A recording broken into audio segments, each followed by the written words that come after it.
Today we will be transfecting Calu6 cells obtained from ATCC. We will be using a transfection kit manufactured by Altogen Biosystems. In this tutorial, we use a 24-well plate. Transfections can be scaled up or down based on plate surface area as described in the corresponding transfection protocol, which can be found at altogen.com.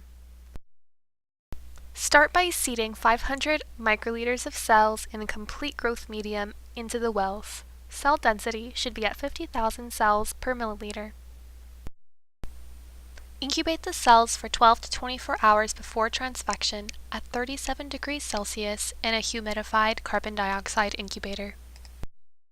When you are ready to transfect, aspirate the growth medium, wash the cells once with PBS, and add 500 microliters of fresh growth medium.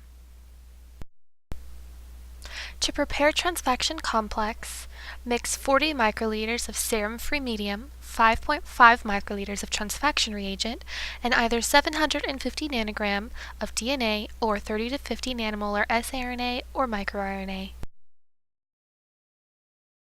An optional step is to add 2 microliters of complex condenser, which increases transfection efficiency but may also increase cytotoxicity.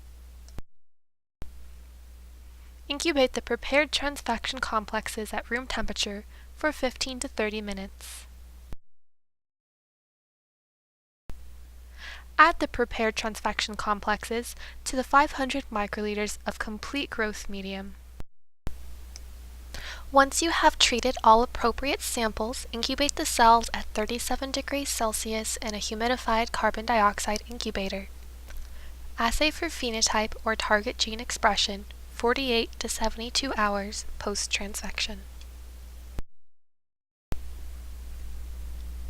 Here is a Western blot validation of our transfection reagents. Calu6 cells were transfected with either GAPDH DNA, which resulted in an overexpression as compared to non-treated cells, or GAPDH siRNA, which resulted in partial silencing. Thanks for watching our tutorial. For more information or products, visit us at altogen.com.